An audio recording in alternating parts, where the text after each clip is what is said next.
هاوڕێ خۆشەویستەکانم بۆ هەموو ئەو بەڕێزانی ئارەزویان لە یاری پۆبجی هەیە کەناڵێکی تایبەتم بۆ هێناون کە هەموو زۆرە ڤیدۆیەک دەربارەی یاری پۆبجی بڵاو دەکاتەوە. لینکی کەناڵەکەم لە دیسکریپشنی ئەم ڤیدۆیە داناوە. بچن سەردانی کەناڵەکەی بکەن و پشگیری لێ بکەن. هیوادارم بیگەێنن بە 100,000 سبسکرایب.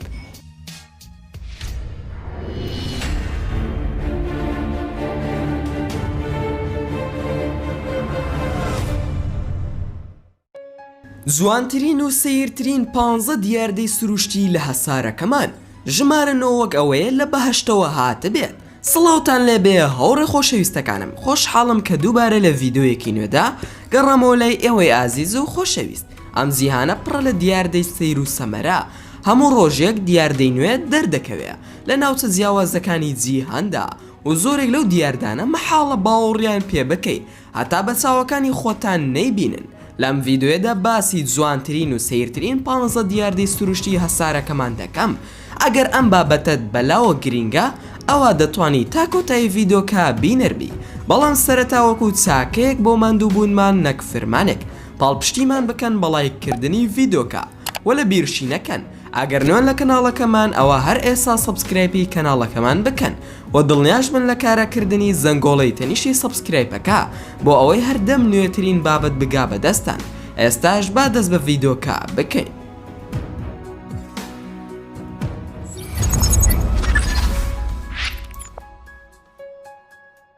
ژمارە 15 داری خوێنی دووبرایەکە لە یەمەن لە دوورگەی سوقەتەرای وڵاتی یەمەن چەندان دار و درەخت و ڕووەکی جۆرا و جۆر هەیە، بەڵام بە دڵنیاییەوە داری خوێنی دووبراکە بە سیرترینیان دادەنرێ. تەمەنی ئەو دارانە زیاترە لە 65 ملیۆن ساڵ. ئەو دارە سەرنجڕاکێش نییە تەنها بە شێوەکەی کە بە کارگەیەکی زەبەلاح دەچێ، بەڵکو ئەو شلە سوورەیە کە لە دارەکەەوە دێتە دەرەوە کە وەکو خوێن دەچێ، هەر لەوەشەوە بۆ زۆرە ناونێراوە.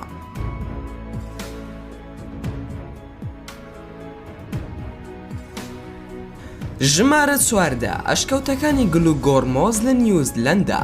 ئەوەی ئەو ئەشکەوتە جیاواز دەکا بوونی چەند کرمێکی درەوشاوەیە لە ناویدا کە لە ناوەی ئەو ئەشکەوتە بوونیان هەیە. ئەوە ژوا دەکا سەردانکردنی ئەو شوێنە دڵڕفێن بێت. ژمارە 13 شاخەکانی تیانسی لە چین. لەوانەیە ئەو شاخانە ئاشنا بن بۆ تۆ چونکە سەرچاوی ئیلهامی دەرهێنەری فلیمی ئاڤاتار بوو کە چەندان شاخی هەڵواسراوی زۆر جوانمان بینی. بۆ خۆشبەختی ئەو شاخە جوانانە بەڕاستی بوونیان هەیە و دەکەونە وڵاتی چینەوە. بەڕاستی شوێنێکی ناوازدەیە و درێژی یەکێک لەو بەردە بەلاحانە دەگاتە 800 مەتر. شوێنێکی دڵڕفێنە وات لێ دەکات کە هەست بکەی لە ناو فلیمێکی خەیاڵی دایت. ژمارە 12 کانیەوە فڕیوەکە لە نیڤادای ئەمریکا. ئەو شوێنە ناوازەیە وەکو بەشێک لە هەڵەیەکی مرۆڤ دروست کراوە و لە ڕاستیدا ئەوە سیرترین کانیاوە لە جیهاندا. ئەو کانیاوە دروست بووە کاتێک بیر هەڵدەکەنران بە مەبەستی گەڕان بە دوای سەرچاوی وزەدا، دواتریش بە شێوەیەکی جوان پڕ نەکراوەتەوە و دوای چەند ساڵێک بووە بەو کانیاوەی کە دەیبینین و ئەو کانزانی لە زەویەکەوە ئاهاتنە دەرەوە. ئەو تەپکانیان ڕەنگا و ڕەنگ کرد و تا ئێستا بەردەوامن لە گەورەبوون و قەبارەی زیاد دەکا. ئەوەش ئەم دیمەنە ناوازەیی پێمان بەخشیوە.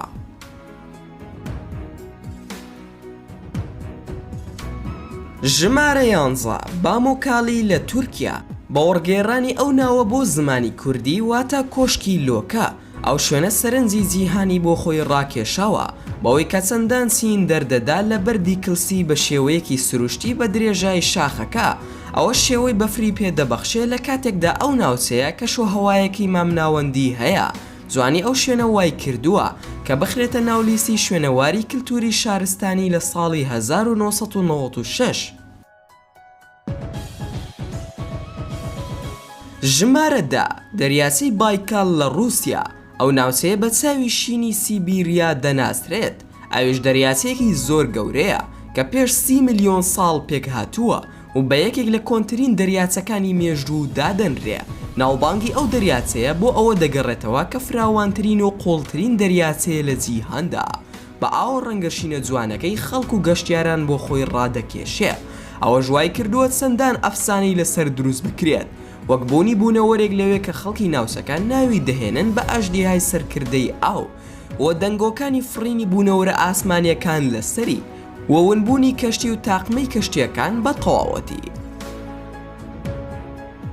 ژمارە 9 سەیرانگای نیشتیمانی زانسی دانسیا لە وڵاتی چین. ئەو سەیرانگا نیشتیمانیە ناسراوە لەسەر ئاستی جیهان بە ڕەچاوکردنی ڕەنگە سەر سوڕهێنەرەکانی بەردەکان و تاوێرەکان. بەڕاستی وەکو ڕنگ و پێکهاتە و شێوەش زۆر ناوازە و بێهاوتان. ئەو شێوە پێکهاتانە لە ئەنجامی دەرچوونی چەندان مادەی کیمیایی بووە کە پێش 24 ملیۆن ساڵ بوونیان هەبووە لەو شوێنە، بەڵام هەندێک دەڵێن لە ڕێگەی هونەرمەندێکەوە ڕەنگکراون. بەڵام ئەوە دڵنیامان دەکاتەوە لە جوانی و ناوازەی سروشت. ئەمە دیمەنێکە شایانی سەر سوڕمانە بە بێگومان. ژمارە 8 دەرگای دۆزەخ لە تورکمانستان. چاڵێکە تیرەکەی 69 مەترە و قوڵیەکەی 30 مەترە و پلەی گەرمێکەی دەگاتە 400 پلەی سیلیزی. ئەم شوێنە لە ڕێگەی هەڵەیەکەوە دروست بووە لە ساڵی 1971 لە کاتی کاری هەڵکۆڵین بە دوای گازی سروشتیدا لەلایەن چەند جیۆلۆجیەکی سۆڤیەتی یان ڕووسی کە تەواوی تیمی کارکردنەکەیان بینیوە کاتێک زەوی قوتیان دەدا. زانایان ئەشکەوتێکیان دۆزیەوە لە ژێر زەوی کە پڕە لە گازی سروشتی و لە ترسی ئەوەی کە ساڵەکە ببێتە هۆی دەرچوونی ڕێژەیەکی زۆر لە گازی مەترسیدار بڕیاریاندا کە ئاگری تێبەر بدەن کەوایان بیردەکردەوە ئاگرەکە لە ماوەی چەند ڕۆژێکدا خامۆش ئەبێ. بەڵام ئەوەی سەری هەمووانی سوڕماندووە ئەوەیە کە تا ئەم ڕۆژ ئەو ئاگرە هەر ماوە و خامۆش نەبووە. لەوەشەوە ناوی ئەو شوێنە نراوە دەرگای دۆزەخ.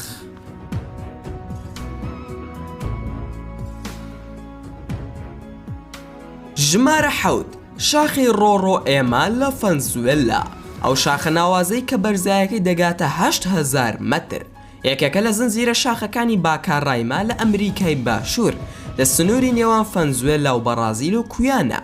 زۆر کەس نازانێ کە ئەو شاخە سەرچاوی ئیلهام بووە بۆ فلیمی بەناوبانگ ئاپا کاتێک پاڵەوانەکانی فلیمەکە سەفەر دەکەن بۆ تافگەکانی بەهەشت.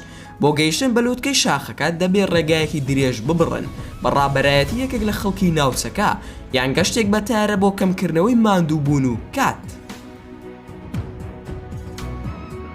ژمارە 6 مۆزەخانەی ئاوی کانکۆن لە مەکسیک. مۆزەخانەی هونەری ئاوی کانکۆنگ زیاتر لە 500 پەیکەرین و قومبووی ژێر ئاوی تێدایە بە شێوەیەکی بەردەوام کەوای لێ دەکات سەرنج ڕاکێشترین مۆزەخانەی ئاوی بێت لە جیهاندا. سەرڕای ئەوەش یەکێکە لە دەگمەنترین و بێهاوتاترین ئەو شوێنانەی کە دەتوانی سەردانی بکەیت چونکە تاقیکردنەوەیەکی تەواو جیاوازە. ژمارە 5 دەریاچە پەمەیەکە لە سەنیگاڵ. ئەگەر جوانترین ڕنگ بەلاتەوە پەمەییە بە دڵنیاییەوە ئەو شوێنە زۆر بەدڵ دەبێ چونکە تۆ ئێستا دەتوانی خۆت بشۆی بە ئاوێک بەو ڕەنگە لە سەنیگاڵ. لە وەرزی وشکیدا ئاوی ئەم دەریاچەیە تایبەتمەندیەکی سەیری هەیە وای لێ دەکات ڕەنگی بگۆڕێ بۆ پەمەیی. زۆر کەس وا بیری کردەوە کە ئەمە پەیوەندی بە ئەفسانەیەکەوە هەیە بەڵام لە ڕاستیدا بۆ هەموو شتێک ڕوونکردنەوەی خۆی هەیە چونکە زۆرێک لە قەوزە هەیە بۆ یاغی ڕەنگی سوور دەردەدا و بە تێکەڵبوونی لەگەڵ ئاوەکە دەبێتە هۆی ئەم دیاردەیە و ئەم ڕەنگە جوانە لەو دەریاچەیەدا.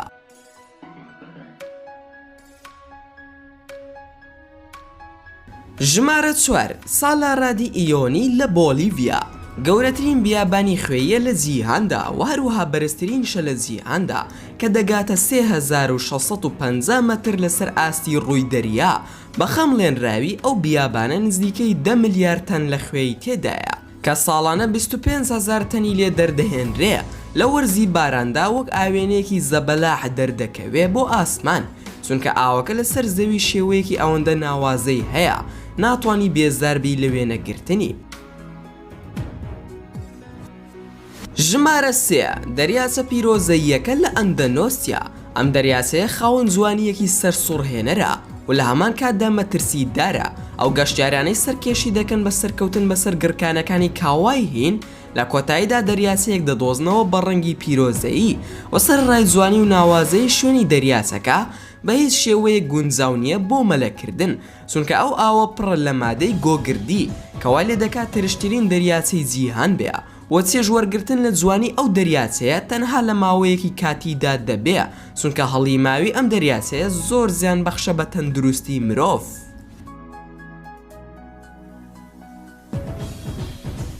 ژمارە 2 ئەشکەوتی سەهۆڵ لە رووسیا. لە نزیک شاخی تۆکسیکی ئەشکەوتێکی سەهۆڵی زۆر جوان هەیە.